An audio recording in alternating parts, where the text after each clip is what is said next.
मौजू पे करना चाहता हूँ। 2024 का इलेक्शन जो है ये हिंदुस्तान की तारीख़ का सबसे अहम और सबसे मुश्किल इलेक्शन होने जा रहा है। 1952 के इलेक्शन के बाद मैं समझता हूँ ये 24 का इलेक्शन है जो इस हिंदुस्तान की तारीख़ लिखेगा। 1947 में जब ये मुल्क बटा उस वक्त कुछ लोग इस मुल्क को छोड़ के चले गए और काफ़ी बड़ी तादाद उसने गांधी की आवाज़ पर, मौलाना आज़ाद और नेहरू और उस वक्त के काबरीन की आवाज़ पर अपनी किश्तियाँ जला दी, एक जिना को ठुकरा दिया और ये फ़ैसला हुआ। जो कैफियत 1947 में मुसलमानों की थी, आज 2024 में हम वहीं खड़े हैं। उस वक्त के काबरीन ने एक राय दी कि भाई तुम यहाँ आके रहो, हम साझी विरासत में रहेंगे। सन 52 का जो पहला इलेक्शन हुआ, नेहरू ने रेफरेंडम लिया कि इस मुल्क में सेकुलर हुकूमत रहेगी या हिंदू स्टेट बनेगी। उस वक्त की आवाम ने यह फ़ैसला किया और हिंदुस्तान के मुसलमानों को भी मसर्रत हुई कि उनका फ़ैसला सही था। हम मुसलमानों ने चाँद और सितारों की तमन्ना नहीं की थी, हमने सिर्फ यही चाहा था कि हम इज़्ज़त के साथ अपने भाइयों के साथ रहें। पिछले 10 साल से जो कुछ हो रहा है उससे इस मुल्क का किसान हो, मज़दूर हो और कारीगर हो, हर तबका फ़िक्रमंद और परेशान है। और बिलख़ुसूस मुसलमानों के लिए अब फ़ैसला करना है कि उनकी ज़िंदगी कैसे गुजरेगी। आपको इसमें एक हक़ाइक़ बताना चाहता हूँ, हमारी बर्बादी के बायस में हम खुद शरीक हैं। अगर आप हिंदुस्तान के तज़किया करिए तो 84 पार्लियामेंट्री सीटें ऐसी हैं जहां मुसलमान जिता सकता है या हरा सकता है, उसमें से 72 सीटें बीजेपी के पास हैं।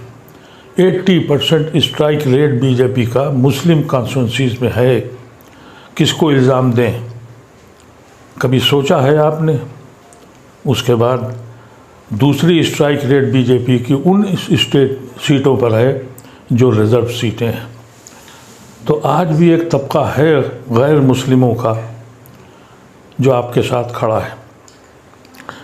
ये जो गठबंधन हुआ उसकी वजह से हमारे पास सिर्फ 2 ऑप्शन रह गए। एक ऑप्शन ये है कि अगर हमें इस मुल्क को बचाना है और इस मुल्क से हमारा ताल्लुक़ यहाँ के आइन और संविधान से है, एक तबका खड़ा हुआ है कि हम संविधान बना बचाएंगे और दूसरा तबका ये कहता है कि हम संविधान बदलेंगे। इसमें हमारा क्या रोल है, इसको सोचने की ज़रूरत है। आजकल तरह तरीक़े की चीज़ें आ रही हैं। मैंने देखा कि कुछ लोग, मुसलमान इतना परेशान हो चुका है कि उसे मालूम है कि उसकी दरगाहें, उसकी खानकाहें, उसकी मसाजिदें, उसके कब्रिस्तान रोज़ छीने जा रहे हैं। यहाँ तक कि कोर्ट अब ये भी कह रहा है कि आप मदरसा बंद कर दीजिए, सेकुलर मुल्क है और ये ऐसा सेकुलर मुल्क है जहाँ पार्लियामेंट का इफ्तिताह होता है तो हवन किया जाता है। यहाँ शिव मंदिर जितने हैं वहाँ पढ़ाई की जाती है। जब ये हालात हो जाएं फिर भी हम नहीं जाग रहे। मैं आपसे गुजारिश करता हूँ कि अगर आप इस वक्त भी बहक गए, क्योंकि बहकने वाले लोग हैं, अभी बहुत से वाया मीडिया पॉलिटिकल पार्टीज़ ने निकाले हैं, उनकी सहयोगियों के साथ जुड़ने जा रहे हैं। कहते हैं कि ये फला सहयोगी जो है उसके साथ हम जा रहे हैं, यानी मुस्लिम वोट को बांटने जा रहे हैं। ये बात कब आपकी समझ में आएगी कि वो इलाके जहां आप जिता सकते हैं और हरा सकते हैं। और 4 जून को इस मुल्क का फ़ैसला होगा और आपके मुस्तकबिल का फ़ैसला होगा। मैं आपसे मुतब्बिनाना ख्वाहिश करता हूँ, सोचना शुरू कीजिए। कभी सोचिए आप कि हम गुनहगार हैं या नहीं हैं, हम कहाँ खड़े हैं। कभी हम इनके भाइयों की हैसियत से हिंदुस्तान में रहते थे, आज उसी दर पे गुनहगारों की तरह बैठे हैं। सुबह और शाम हमको ये बताना पड़ता है कि हम देशभक्त हैं, देशद्रोही नहीं हैं। इतना सब होने के बाद भी मुसलमान सोच नहीं पा रहा है। और कुछ लोग हैं जो कहते हैं कि हम पासमानदा हैं और फलाना अशराफ है। जाके देखिए उन अशराफ की कोठियों को और उनकी हवेलियों को जो जिन खंडरात में अब कबूतर के बसेरे हो रहे हैं। ये कभी देखा आपने? हुकूकत यह है कि पूरी मुस्लिम कौम पासमानदा है। अल्लाह तबारक व तआला मेरी ज़बान में इतना असर दे कि आपको दिलों में हिला सके। मेरे पास वो ज़बान नहीं है, मेरे पास वो कलम नहीं है जो आपको सोचने के लिए मजबूर करे। अगर आपने इस बार भी यही किया, अगर आप 5 सीटें भी कम, वोट भी कम कर सकते हैं, तो यकीन कीजिए कि आप मिल्लत पर और हिंदुस्तान पर एहसान करने जा रहे हैं। हमारा ताल्लुक़ इस मुल्क में हिंदुस्तान से सिर्फ़ आइन के साथ है। अगर आइन छीन गया, और जो छीना जा रहा है और एलानिया कहा जा रहा है, फिर भी समझ में नहीं आ रहा है। फिर भी कुछ लोग कहते ये हैं कि फलाने का वोट है, फलाने का वोट है। इस वक्त हमारे पास सिर्फ 2 ही ऑप्शन है। एक ऑप्शन ये है कि हम उन लोगों के साथ जाएं जिन्होंने आइन को बचाने की कोशिश की है, और उन लोगों की मुखालफत करें जिन्होंने हमें धोखा दिया है और जिन्होंने अपने मकसद के तहत जाके एनडीए के साथ गए हैं।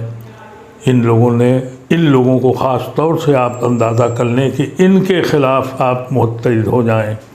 अगर आप अपनी 84 सीटों में से 50 और 60 सीटें भी कम कर सकते हैं, तो ये मुल्क भी बच जाएगा और आप भी बच जाएंगे। अगर आपकी बात मेरी समझ में आ जाए तो खुदारा अपने साथियों से कहिए, उन तक पैगाम पहुँचाइए। यकीन कीजिए कि अगर आपने 5 वोट भी कम कर दिए तो ये कार खैर है, हमारा मुल्क बच जाएगा। मेरा दीन भी कहता है कि जालिमों के हाथ रोको, तलवारों से अब नहीं रोक सकते, वोट से रोक सकते हैं। एक जालिम जिन्होंने इस मुल्क को, ज़मीन को जहन्नुम बना दिया, और हम अपने घरों पर बैठे हुए हैं। अब बैठने की ज़रूरत नहीं है। अब सिर्फ ये फ़ैसला कीजिए, कोई हो, अगर ये जीत गए तो जो लोग आपके साथ हैं ये भी हमको किस्मत के हवाले करके छोड़ जाएंगे। कितने छोड़ गए, कुछ तो दौलत की लालच में, कुछ खौफ की लालच में। और अगर ये दोबारा जीत गए तो फिर वो जो बचे के जो सेकुलर हिंदू आपके साथ खड़े हैं, ये भी आपका दामन छोड़ देंगे। फिर आपके बच्चों का क्या हश्र होगा। और अगर आप जीत गए, इनको रोक लिया आपने, तो आपका वक़ार बुलंद हो जाएगा। आज आपकी हैसियत क्या है? कोई पॉलिटिकल पार्टी आपको घास नहीं डालती, आपको बुलाती नहीं है। यहाँ तक कि जो मुस्लिम कॉन्स्टिट्यूंसीज़ हैं वहाँ पर भी गैर मुस्लिमों को देती है और मजबूर हैं उनको जिताने के लिए।